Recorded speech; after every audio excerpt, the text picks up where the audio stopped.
Good afternoon, everyone. My name is Trish Secca, and I'm a Senior Nutrition Program Manager at IFBA, the Institute for the Advancement of Food and Nutrition Science. Welcome to our webinar today, Continuous Improvement, What Manufacturers Are Doing to Reduce Sodium in Food Products. This webinar is the second in a series of 7 free webinars and an invitation-only expert convening at the culmination of the series. The project is part of a broad IFBA effort to promote understanding of what's new about the many roles of sodium in diet, health, consumer preferences, food safety, and quality. And this work was supported by the Sodium in Foods and Health Implications Committee. You can learn more about the series by visiting our website at ifins.org and clicking on Sodium in the Food Supply webinar series. For those that are new to IFBA mobilizes government, industry, and academia to drive, fund, and lead actionable science to advance public health. We catalyze the creation of scientific knowledge by funding external researchers and convening experts to support positive change in the food and beverage ecosystem. And our collaborative and inclusive structure brings forward the diverse perspectives of the entire food and beverage ecosystem. Before we get started, I'd like to cover how to ask questions. Some of you may see a format similar to this on your screen. You can use the orange arrow to expand and collapse your control panel, and on the gray box where it says questions, you can enter questions for staff for each of the presentations. Only staff can see your questions, not other attendees. Some of you may have an older format of GoToWebinar. You may see this format. It works the same way. You can close the control panel and you can use the question area to ask questions. And we encourage you to engage with us during the webinar in this way. And we'll have an opportunity for Q&A at the end. Just wanted to remind everyone that IFBA is a continuing professional education provider with the Commission on Dietetic Registration, and this webinar awards 1 CPEU, and the link will be shared with participants after the webinar. There'll be a link to a certificate in Dropbox that you can download. So let's get started. Our first speaker today will be Dr. Erica Hill. Erica is a scientist on the nutrition team at Kraft Heinz and works closely on the global ESG nutrition targets. In this role, she translates current dietary guidance and nutrition science into evidence-based product and claim opportunities across the North American Kraft Heinz product portfolio. Erica received her PhD in nutrition science from Purdue University and has been a registered dietitian nutritionist for over 5 years. Please welcome Erica.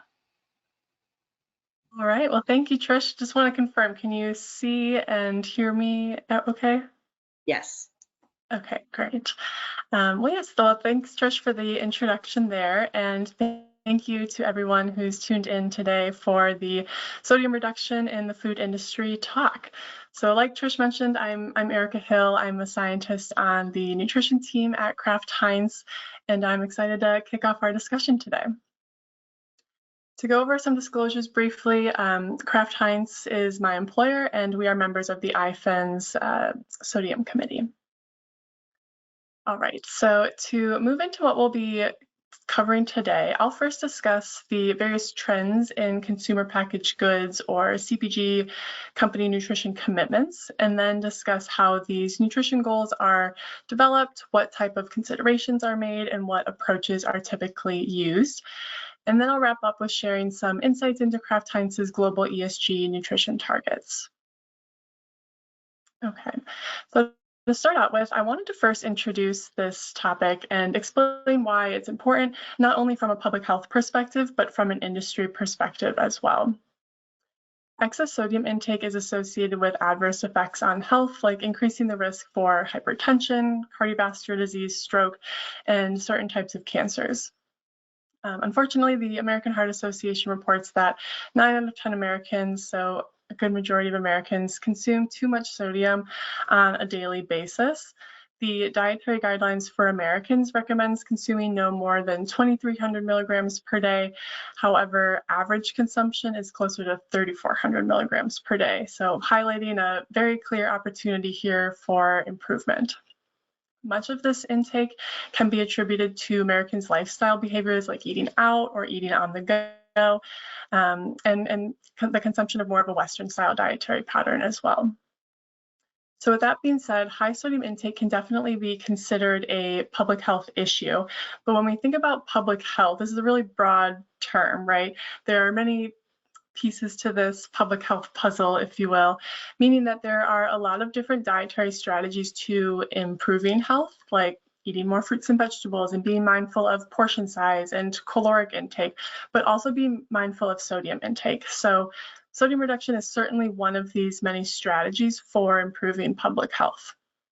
And with that consideration in mind, CPG companies are working to improve the healthfulness of their products. And so to do this, they're taking very multifaceted approaches when developing both their short and long-term nutrition goals to best address public health needs. So let's get into how CPG companies are talking about their nutrition goals, specifically in relation to sodium reduction. So I looked at a variety of large CPG companies' publicly available nutrition goals and ended up grouping them into these 5 different types of goals listed here. But before we get into some of the details there, I did just want to point out that there really is no one right way to go about making sodium reduction goals, because while these approaches differ from each other, what they have in common is that they have the ultimate objective to reduce sodium from their respective company's product portfolio. Okay, so with that being said, to start at the top here with product categories, I would say that this seemed to be the most popular way for companies to talk about their nutrition goals in general.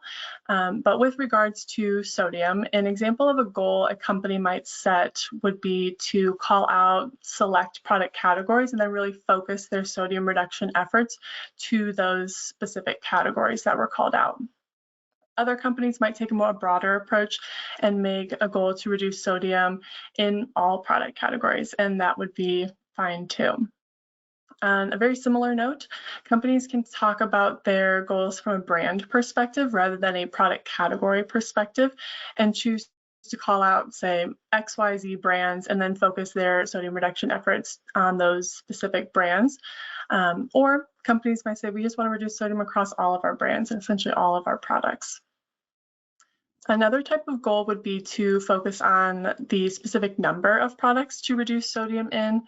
For example, a company might have a total of, let's say, 2,000 products and say that they want to reduce sodium in 1,000 of those products or in 50% of their product portfolio. In addition to that, another strategy is to look at sales volume of better for you type products or products that typically have lower amounts of sodium in them, and then setting a goal to have a certain percentage of sales revenue be from those products and really trying to prioritize the success of those products in the marketplace. Then lastly, our goals around the amount of sodium. So companies may target to have their products not include more than a certain milligram amount of sodium per calorie, or what I would say is probably a little bit more common is to look at sodium on a milligram per 100 gram or on a per serving size basis, and then pair that with product category goals. So each product category would have their own sodium limits or sodium thresholds to not exceed. So the takeaway here is that, again, there really is no one-size-fits-all approach with this. Companies are using a variety of different strategies to not only set sodium reduction goals, but to monitor progress towards those goals. So that's an important piece of this too. So now let's look at some additional considerations that companies can take into account when developing their nutrition goals. Ultimately, the main objective here when developing nutrition goals is to improve the overall healthfulness of a company's product portfolio through gradual changes from a product's baseline. Moving on to the next bullet, I also wanted to call out that many companies with a big presence in the US also have a global presence in countries around the world. So when developing nutrition goals or sodium goals for an entire company, these goals might not apply just to US products, but rather the entire global portfolio. So in these cases, it can be beneficial to reference not only US dietary guidance, but global public health organization guidance as well. Then in addition to focusing on sodium, companies are also very aware that individuals in the US and around the world are overconsuming saturated fat and sugar as well. So when developing goals, oftentimes companies will include goals to reduce these nutrients in addition to sodium. So as products are being reformulated, there are many parallel work streams going on to reduce all of these nutrients of concern across a company's entire product portfolio.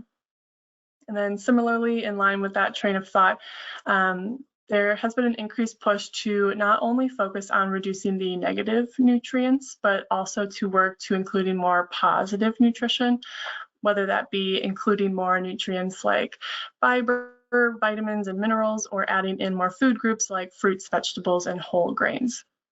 So companies are considering products more on a whole food perspective and working to improve a product's overall nutrient quality.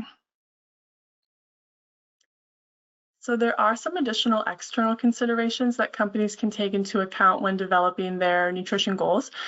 For example, they can consider the nutrition requirements of the various programs or label claims listed here, and this isn't an exhaustive list per se, but just wanted to provide some examples to highlight this point. So in the government endorsed bucket here, for a product to be included into the National School Breakfast or Lunch Program, as well as the WIC program, there are very specific nutrition requirements that a product needs to meet to be included into that program. And then on a similar note, the FDA released their proposed definition for the healthy claim, which will also have its own very specific nutrition and sodium requirements as well. Then in the NGO or non-government organization space, for a product to have the American Heart Association claim or to use a Disney character or market directly to children, there are also very unique nutrition criteria associated with each of these. And while the requirements are different between programs, the overall objective is to encourage more better for you products in the marketplace. And then lastly, listed here are the 5 different sodium label claims that a product can have and their corresponding sodium criteria requirements. So we don't need to get into the specifics here, but again, the main point is that all of these different groups or programs have nutrition and sodium requirements for products that companies can use as a consideration when developing their own unique nutrition-focused goals. Another topic that's front of mind for CPG companies is front of pack labeling. So this is an image of various front of pack labeling schemes in countries around the world. And as you can tell, there's a lot of variability in terms of the shape, size, color, and the overall messaging that's displayed. However, what is consistent is that sodium is considered in all of these front of pack schemes. And so I am doing a quick time check here. I think I'm kind of cutting close on time. So I might skip over some of the content I had for this slide, but the takeaway here was that companies are very mindful of how the amount of sodium included in their individual products impacts what is reflected in these various front of pack labeling schemes. So now to shift gears slightly to talk about Kraft Heinz specifically. In the year 2020, we identified nutrient targets for all of our products with a focus on reducing nutrients of concern for public health. We collaborated with a group of global nutrient profiling experts from countries around the world to help validate these new nutrition targets. And then we were able to get these targets published in a scientific journal that I've referenced here, and that's available to the public to reference as well. To give more insight into our specific goals and what those look like, on the left-hand side here, we are aiming to improve product health and nutrition by achieving 85% compliance with Kraft Heinz's global nutrition targets by the year 2025. So we've organized our product portfolio into different product categories that each have their own nutrient requirements for calories, saturated fat, total sugar, and sodium on a per 100 gram basis. Our second goal on the right here is to reduce sodium by an additional 5% in our barbecue sauce and Kraft salad dressings in North America, also by the year 2025. Many of these products are within those global nutrition targets that I just mentioned, but we did want to place an additional goal here to just continue to push these categories further. So this slide is a visual representation of our Kraft Heinz nutrition targets and progress since 2017.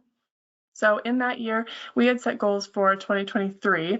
And first goal was to, number one, create nutrition targets globally, which is what we did in 2020. And then goal number two was to achieve 70% compliance to those global nutrition targets, which we also achieved as of last year. Now, as I mentioned already, we built upon these goals in 2020, which are the goals that I referenced and outlined on the last slide. And so while there is still work to be done to work towards accomplishing these goals, we are happy to report that we are on track to achieving both of these goals by 2025. Other highlights that occurred in recent years in this space was the FDA published their voluntary sodium reduction targets for industry at the end of 2021, and they have plans to monitor industry's progress towards these targets later this year. And then in 2022, the FDA also released their proposed guidelines for the healthy claim. So clearly there's been a lot done in both internally within individual CPG companies, but also externally in government sectors to continue to keep sodium reduction as a top priority. So I think I see Trish popped up here. But so to sum up here, when developing nutrition goals, CPG companies' main objective is really to improve the overall healthfulness of their product portfolio.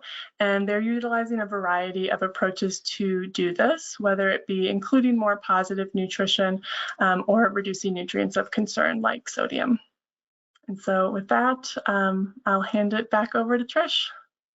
Thank you very much, Erica. Fascinating information on Kraft's approach.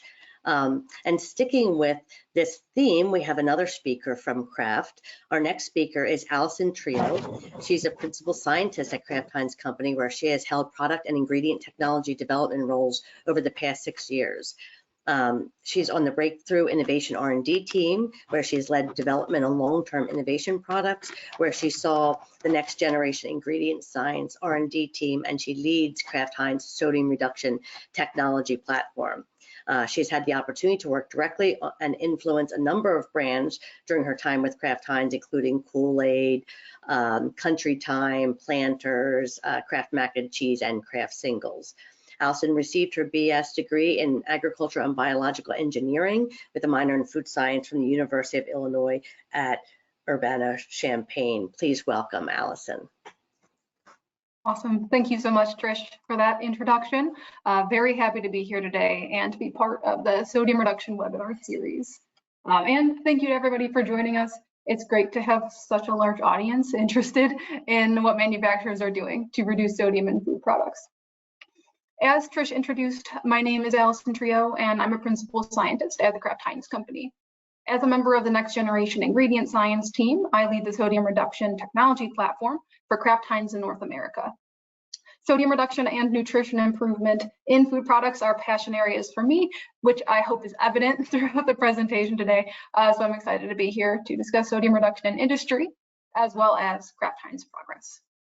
To expand upon Erica's insightful analysis and overview of industry nutrition goals, including those that address sodium as a nutrient of concern, I'm here to dig deeper into how the food industry is making progress towards these goals from the ingredient and the technology angle. Before jumping in, similarly, I want to provide some disclosures that I am also a committee member of the Sodium in Foods and Health Implications Committee of IFBA, and that I'm employed by Kraft Heinz. Opinions I express today are solely my own, and I don't express the views or opinions of Kraft Heinz. I'll begin my presentation with an overview of the technical approaches being used across the industry to reduce sodium in food products, providing examples and highlighting advances since 2015.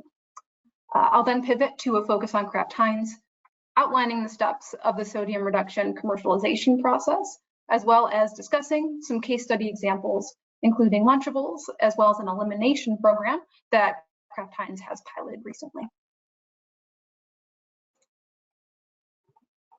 Beginning with technical approaches, the food industry, including Kraft Heinz, uses and evaluates various approaches to reduce sodium, and the selection of which approach or combination of approaches to use depends on factors including the type of food system, the extent of sodium reduction being targeted, and the desired outcome in terms of taste, as well as other properties of the food product. In general, a key goal across any of these approaches within a food product is to reduce the level of sodium without negatively impacting the consumer experience in any way. As outlined in the FDA's guidance document dated June 1st, 2016, Salt Taste Preference and Sodium Alternatives, there are four main approaches to reduce sodium in food products that you can see here.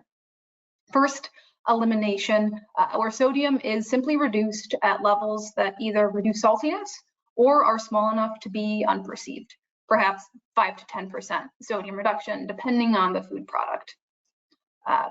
For example, when paired with a product quality improvement project, this can also be incorporated when the other aspects of flavor and texture profile might be changing. So a reduction in sodium may be hidden among some other changes. Second approach here, modification, where the salt crystals are physically modified for increased salty perception. An example of this might be using smaller salt crystals on the surface of a salty snack food so that the salt dissolves more quickly to deliver a salty impact. Another type of modification isn't necessarily of the salt crystal itself, but the location of the salt. It's possible to increase the saltiness of a product by moving its application from within the product to on its surface, allowing lower levels of sodium to deliver the same salty taste. Third, substitution, where sodium salt or sodium chloride is replaced with another mineral salt, the most common example being potassium salt or potassium chloride, which contributes the same or similar saltiness, but also other undesirable attributes, such as bitterness or a metallic flavor. Sea salts may also have unique mineral profiles to fit here, but can be limiting in their level of sodium reduction, since most do still have some sodium content that they provide. There have been recent strides here in improving the taste profile of mineral salts that has also been made by ingredient companies to enable the greater success of this substitution approach, whether it be through modification to the mineral salts themselves or flavors specifically designed to mask the off notes of mineral salts. Last but not least, compensation, where salt is reduced and the flavor and taste are modulated with natural flavors or enhancers to build back the salty taste profile, as well as enhance the aspects of the profile that are typically enhanced by salt. So popular examples of this are monosodium glutamate, or MSG, and yeast extracts to boost the savory characteristics and enhance the overall profiles of the food products in which they are used. Within this approach, there have also been recent strides in terms of other salty taste enhancing compounds and flavors. There are many more examples of all of these within the reference materials as well, so I do recommend you check that out. While reducing sodium with any of these methods, other ingredients may be needed to additionally compensate for taste, texture, shelf life, food safety, and appearance beyond the ingredients already mentioned. These ingredients could include texturants, starches or gums for texture, or natural or artificial preservatives for food safety and quality, among many others for overall product optimization.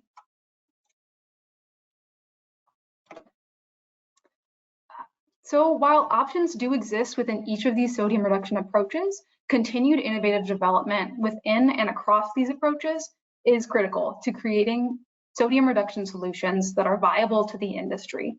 Sodium reduction is incredibly specific to each individual food product, so continual advances are being made to address the challenges that arise. On the left here is a chart of the patent publishing trends from 1993 to 2023, with application count on the y-axis and the publication year on the x-axis, representing applications published per year. The application counts here are specific to technological advances in sodium reduction ingredients, which may even exclude other sodium reduction advances through processing or other formulation changes. This industry patent activity, including over 400 applications across hundreds of patent families, from 2015 to 2023 alone is evidence of recent progress in novel technologies, as well as evidence of the necessity of new ingredients to progress the industry to greater strides in sodium reduction in well-loved food products while meeting consumer expectations.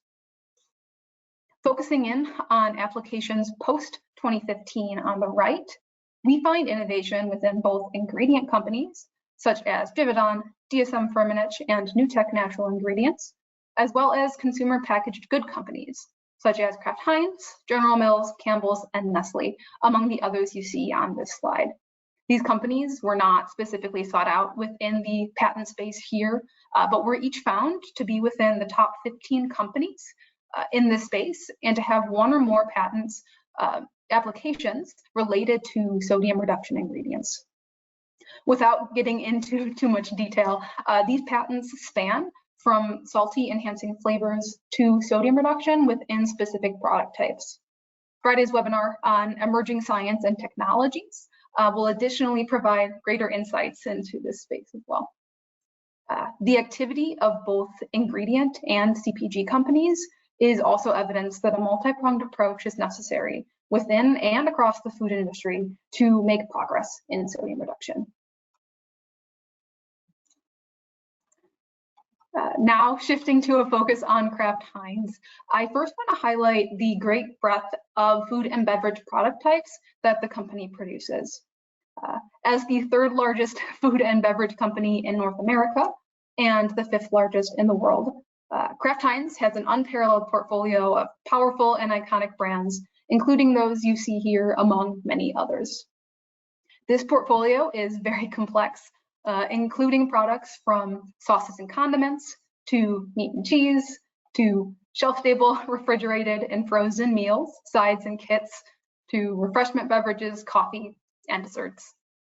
These food product categories each have product, packaging, processing, food safety, quality, regulatory, and cross-functional experts to support their portfolios. When developing, testing, and launching a renovated product, particularly a sodium-reduced product within a well-loved brand, it's not an easy feat. This commercialization timeline overview is an outline of the steps taken at Kraft Heinz as we progress a sodium reduction project from scoping to launch. While exact timing always depends on the product type and the extent of sodium reduction targeted, these are the general process steps necessary to get a sodium-reduced product onto the shelf. As discussed previously, sodium not only impacts taste, but also texture and food safety. And due to the complexities involved, it could take up to 3 to 4 years before a high-quality sodium-reduced product is available in stores. In most cases, as mentioned before, the goal is to make the sodium-reduced product experience identical or better to the full sodium's product experience. Beginning in year 1, after the target food product is identified and aligned upon, it starts with ingredient exploration and preliminary evaluation. As there are many available technologies to evaluate, as outlined earlier, and sometimes the need to develop new technologies, this can be a long first step with that 12 to 18 months outlined there. In year 2, this is progressed into greater development with food safety and quality confirmation, as well as preliminary consumer testing of the reduced sodium product. This often leads to optimization and retesting to ensure that the product meets all consumer expectations. You can also learn more about the food safety aspect of this in Thursday's webinar on the effects of sodium reduction on food safety and quality, where you can find me again as a speaker.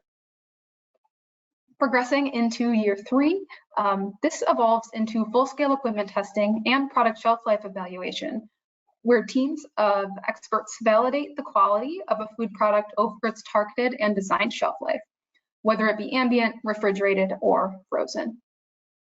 Finally, into year 4, the final steps are taken in packaging graphics changes, branding, quality, safety, and product presentation, all while ingredient and supply inventories at the manufacturing scale are managed and any equipment or operational setups are completed. The process doesn't stop after launch, however, and After a product is on the shelf, it's monitored for any consumer feedback to ensure a seamless transition to the sodium-reduced product into the market. Now that you have a deeper understanding of the time and resources applied in a sodium reduction project, I want to highlight a true case study example of a sodium reduction project or sodium reduction path in the Lunchables brand portfolio. Launched in 1988, Lunchables began a nutrition improvement journey in 2001. In 2004, sodium reduction initiatives began across the many product types within the brand, and in 2009, Lunchables maxed out products were discontinued. These products were comparatively higher in calories, saturated fat, and sodium than the other products in the Lunchables portfolio. In 2011, the team reduced sodium by 15% in cheddar and American Cheez-Its, found within the popular Cracker Stacker varieties. And by 2013, the Lunchables portfolio overall reduced sodium by 24%, saturated fat by 23%, and calories by 21%. Most recently, in 2023, Lunchables reduced sodium by 26% and saturated fat by 13% in the crackers found in the same Cracker Stacker SKUs. And while the focus of today's webinar and the webinar series is on sodium reduction, and we see progressive sodium reduction within the Lunchables here, this case study also displays the multifaceted approach that Lunchables took by reducing saturated fat and calories as well. This again demonstrates that sodium reduction is one of the many strategies to improve public health, as Erica presented earlier. Aside long-term technical projects like those that progress sodium reduction in Lunchables, Kraft Heinz has also piloted a program to encourage gradual sodium elimination where possible. As discussed earlier, this type of reduction would translate to changes that wouldn't be perceived by the consumer, small steps of sodium reduction. This program, involving experts across data, R&D, quality, regulatory, nutrition, and the business process teams, follows the standard approach outlined here. And there are two scenarios that can be used as step one.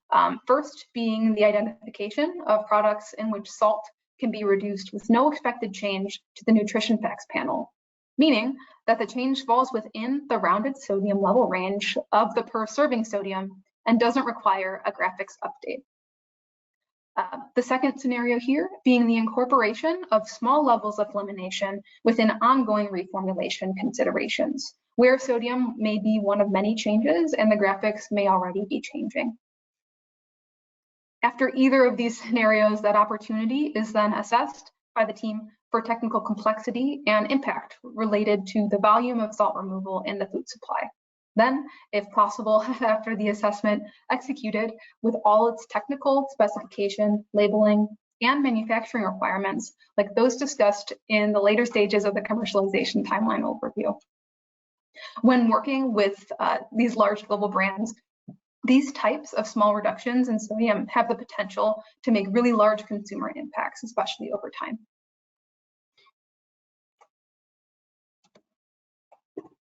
To wrap up my portion of the presentation here, I get to highlight the progress Kraft Heinz has made since 2023, or by 2023, towards both sodium reduction related nutrition commitments that Erica introduced earlier.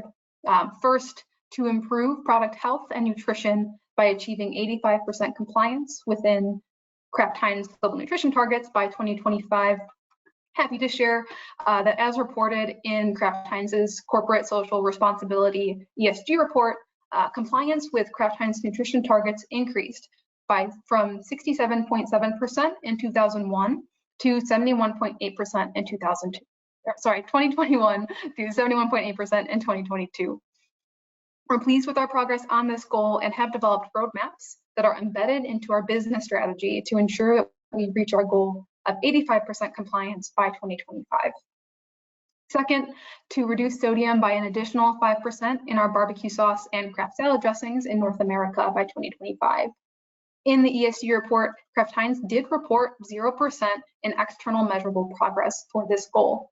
However, in 2022, Kraft Heinz initiated development on barbecue sauce and Kraft salad dressing recipes with plans to implement in 2024 and 2025. And we are confident that we will achieve our 5% sodium reduction goal in these categories by 2025.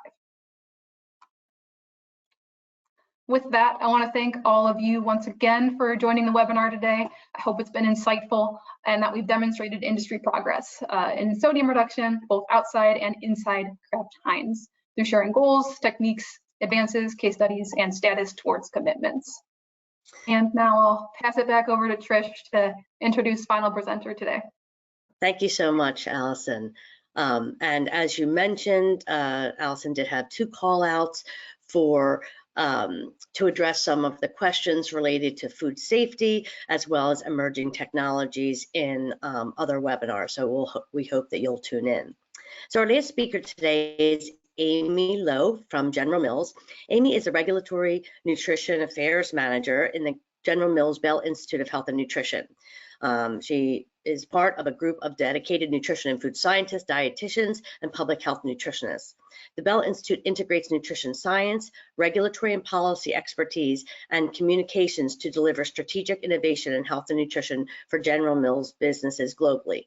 Amy leads the regulatory affairs team on topics related to food and nutrition policy and regulation, including FDA sodium guidance and healthy claim revision, global front of pack labeling, nutrient density work, and nutrition communications. During her career at General Mills, she has supported nutrition and health initiatives on many businesses, including Big G Cereals, Yoplait, Progresso, and others. Amy received her bachelor's degree in dietetics from the University of Kentucky and her master's degree in human nutrition from Michigan State University, and previously worked for Gerber as a clinical dietitian. Please welcome Amy. Great, thanks so much, Trish, for that nice introduction. And before I start, I just want to do a sound check and a visual check. Everything sounds great. Great, thanks. And also thanks to Allison and Erica for sharing Kraft Heinz commitment to sodium reduction. I'm going to bring us home here and share General Mills' approaches to sodium reduction through our public commitment to reduce sodium, and also through our participation in the International Food and Beverage Alliance. And as I was listening to Erica and Allison, it was super interesting because I think you'll find very many similarities in how General Mills approaches sodium reduction to what Erica and Allison were describing as how Kraft Heinz approaches. So we'll go through what General Mills' public sodium reduction commitment has entailed, which is what we committed to and why we committed to it, how we approached sodium reduction, the results of our commitment, and then some insights and learning that I'll share that we learned along the way. And then I'll wrap up with describing the International Food and Beverage Alliance and their sodium reduction commitment, which was recently announced, along with the process that they're following and the next steps. So starting with our General Mills public sodium reduction commitment, what did we commit to and why? First of all, we made this commitment in 2010 before FDA had announced their initiative regarding voluntary category sodium targets. So we started this journey before they announced that. So in April of 2010, we announced that as General Mills, we would reduce sodium by at least 20% in 10 US retail product categories by the end of 2015. And we also ended up reporting results and progress in 2019, which I'll describe in a bit. So importantly, there were 3 measurable parts of this public commitment.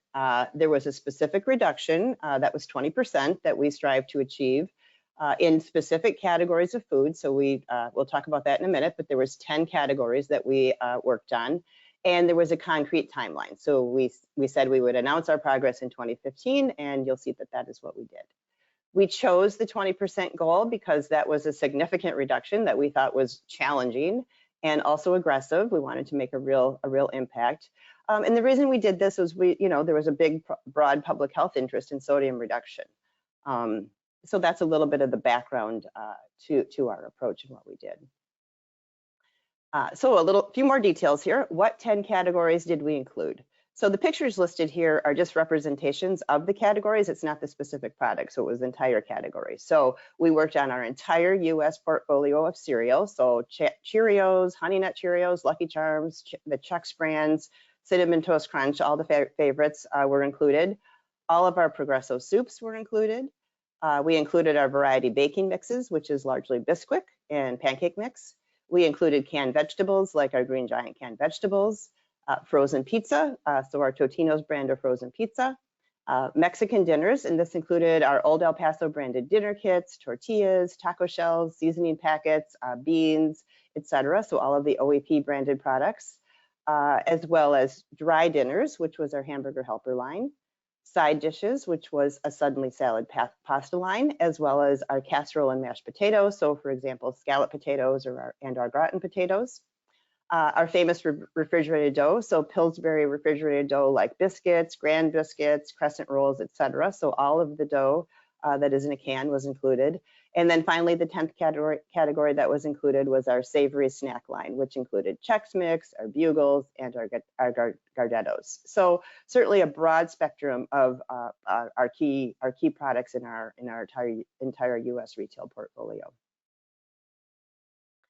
So why did we choose these 10 categories? Well, we wanted to focus our reduction efforts on categories where we knew we could make a big impact. So we chose our most popular categories, the ones consumers really love and the ones that they frequently consume.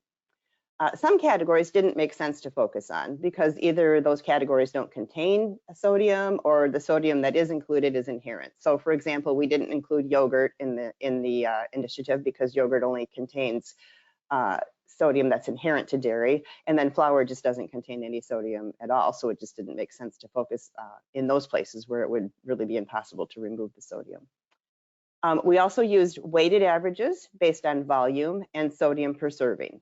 So that also allowed us to focus on high volume products because those products would have more of an impact on a mean than a low volume product. So those are the reasons that the rationale behind some of the background approach. And then how did we do it? What was our approach? And you'll see that many of these things mirror what the Kraft and Heinz approaches have been. We focused on maintaining great taste because we know that taste is the main driver of food purchase, and consumers look for taste in how they make their decisions about what to buy. The goal then was to maintain great taste, also value and convenience. So consumers expect that and they trust us to deliver that. So that was a key goal, to maintain those important factors. So the approach we took was to take small incremental steps and reduce sodium gradually, which is allowing us to deliver the great taste that consumers expect. And we also did these changes in a stealth way.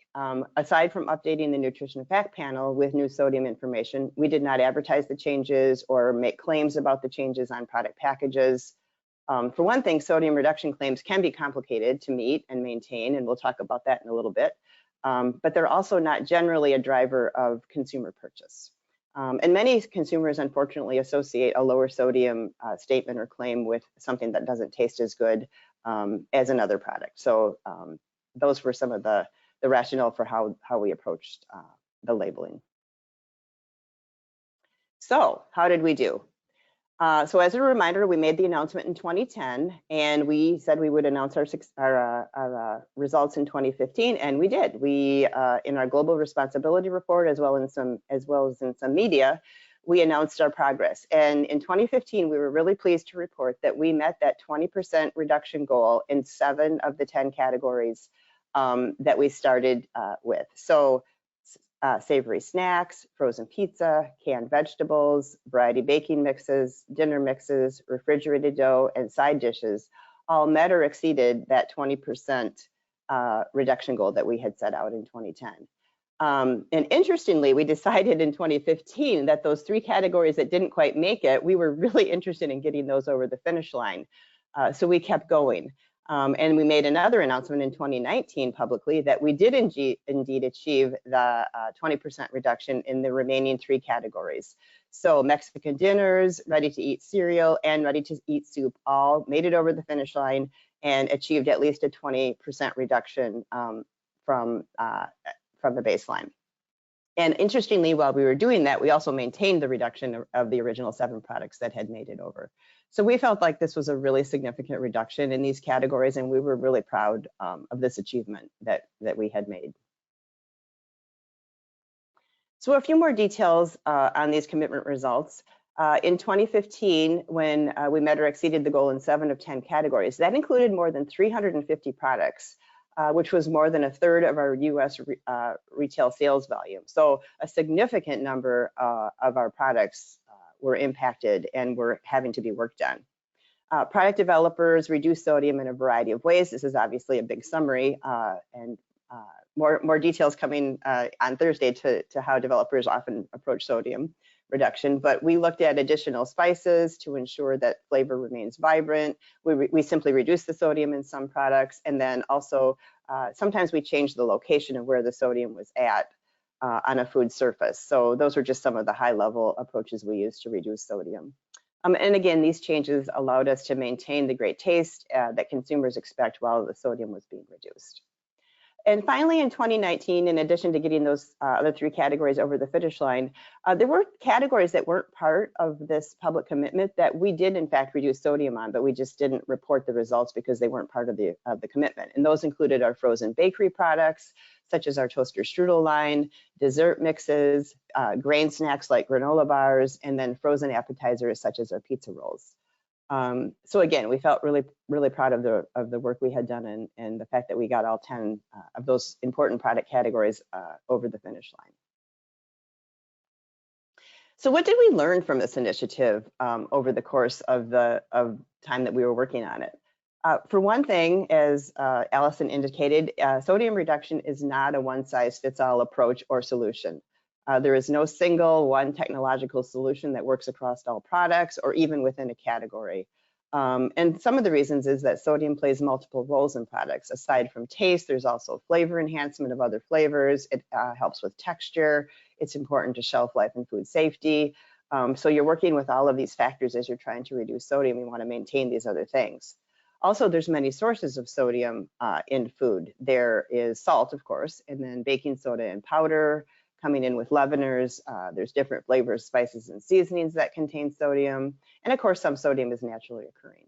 And as my Kraft colleagues indicated, every product has to be touched. There is no shortcut here. You have to work on every single product. A second insight that we realized along the journey was there can be an impact to claims as you're reducing sodium, especially if you're talking about reduced sodium claims. So I'm going to walk through a little example here to illustrate how we came about this. So first of all, FDA short-term targets are generally 15 to 20% reductions from the baseline category average.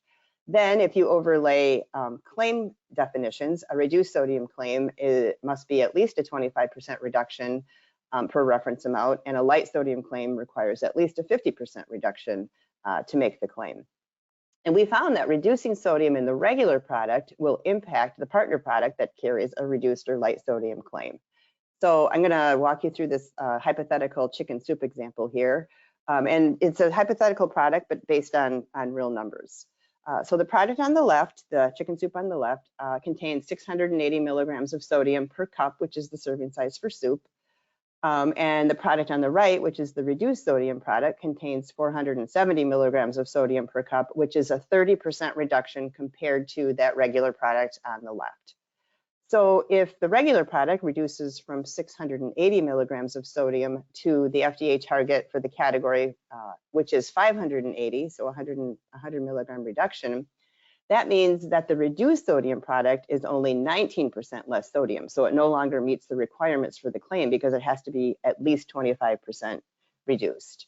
So that was kind of an interesting, unexpected or unintended development that we found as we were working on the initiative.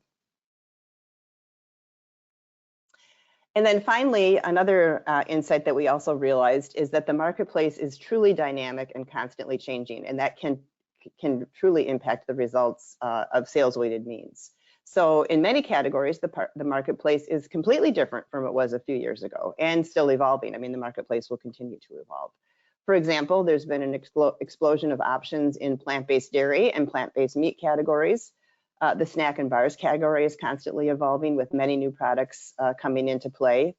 And these major shifts in the makeup of a category can truly impact the sales-weighted mean. And even these brand new products often don't fit in categories, and so those have to be considered.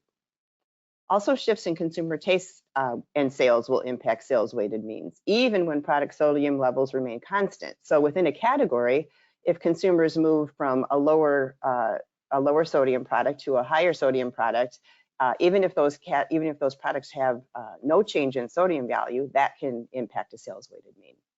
And often, also, consumers will just shift from products they don't like to products they do like. So that is certainly a factor in determining the sales weighted mean. Now I'm going to switch gears from General Mills' individual commitment to a global commitment through the International Food and Beverage Alliance. The International Food and Beverage Alliance, or IFBA, was founded in 2008 by the CEOs of global food and non-alcoholic beverage companies. So companies like Coca-Cola, Ferrero, General Mills, Mondelez, PepsiCo, and Kellogg Company were founding members of IFBA. And the goal of IFBA was to empower consumers to eat balanced diets and live healthier lives in support of WHO's efforts to improve global health. IFBA launched their global sodium commitment in 2021, and it was the first collective commitment by the food industry to implement global sodium reduction targets. And IFBA member companies worked together to develop these voluntary global targets in support of WHO's efforts to reduce population sodium intakes.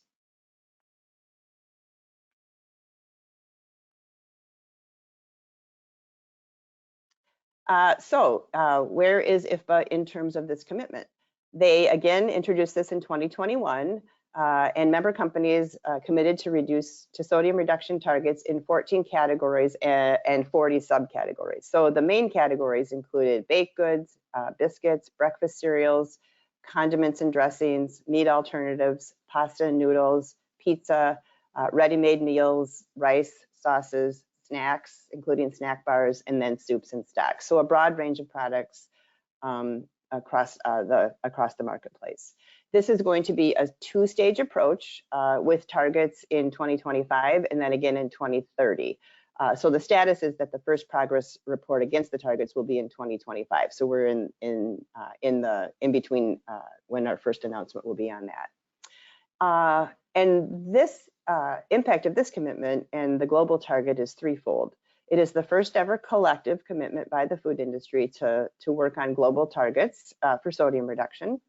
And the target categories are important contributors to sodium intake. So that was an important piece of how we decided to approach this. And it will set the standard for new product development and innovation moving forward. So stay tuned for that first report in 2025 on progress.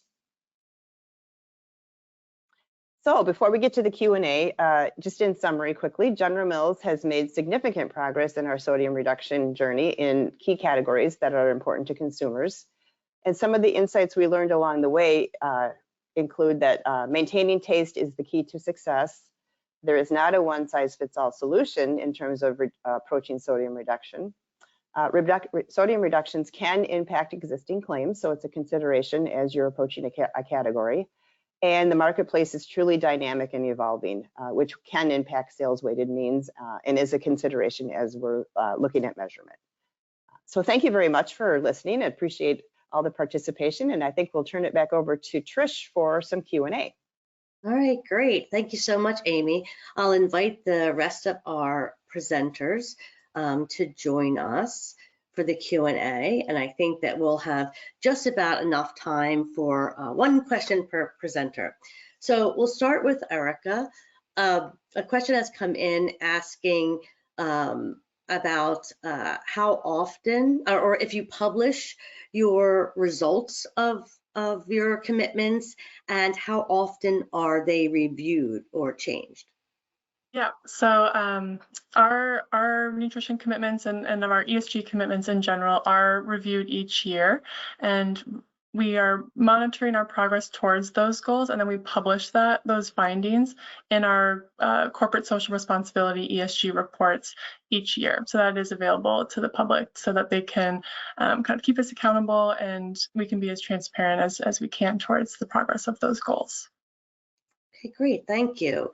And Allison, I think this is more for you. A specific question came in related to deli meats or foods where sodium has both a taste and like a microbial safety role. So do you have any concerns about sodium reduction in products like that, and how do you address it? Yeah, no, great question. Absolutely. When approaching any sodium reduction project, and including deli meat, within that, food safety and quality are always top priority throughout those changes. And good introduction as well. You can learn more about that, whoever's joining, in Thursday's webinar on the effects of sodium reduction on food safety. And within that webinar, there will be a highlight and a focus on meat and cheese, among some other categories as well. So, but in general, yes, food safety is always a top consideration within these types of projects. Great, and this really could be for anyone, but I'm going to address it to Amy. What product categories, because General Mills commitments spanned a large number of very different product categories, and as you mentioned, the approach is different, do you have a comment on what product categories are the most difficult to reduce in, and why that might be? Yeah, that is a great question. And I think the answer is every category was special and had their own challenges. I think that I know that one category that was challenging was our canned dough category, because sodium is important there for a number of reasons. It's important for taste.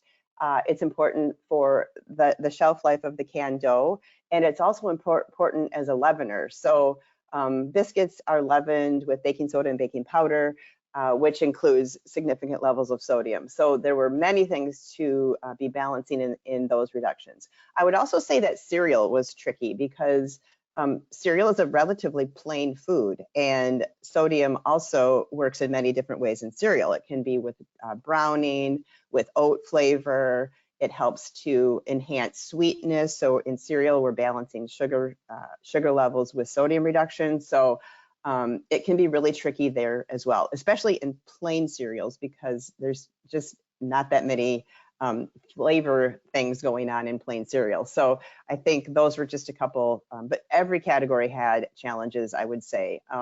They just depended on the category.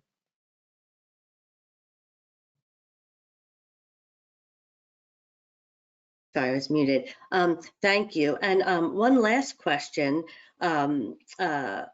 One comment was related to culinary approaches to sodium reduction. So think like kitchen approaches, something that someone might do at home to reduce sodium in their house-made items versus reduction in sodium in a packaged product. Did anyone want to comment on the differences of why an approach might work in the kitchen for a food that you might consume immediately and would not work in a product that you are packaging?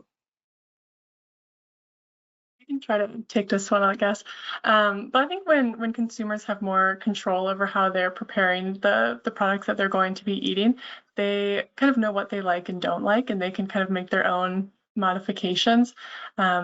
But when food companies are developing products, there are a lot more technical difficulties with reducing sodium. So I think that's kind of like where we run into some issues. But certainly encourage individuals to make sodium reduction efforts on their own at home with products that they get at the grocery store.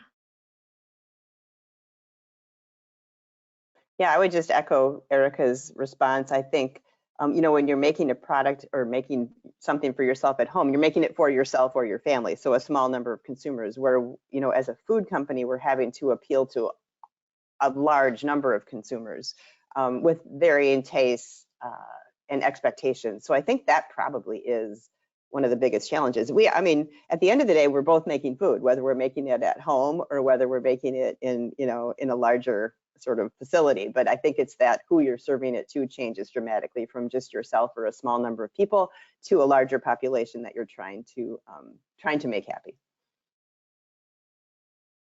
Thank you. That makes a lot of sense. So that is all the time that we have for today. As mentioned previously, there's a number of other webinars still in the series. I hope you'll join us for those. You can learn more about emerging science and technological advances, as well as taste and consumer science. You can also connect if you have specific questions that weren't able to be asked today. You can shoot me a note at trishsecca@ifins.org, and you can connect with IFINS on our website or through LinkedIn. So thank you all for your time and participation, and we'll see you at tomorrow's webinar. Have a great day.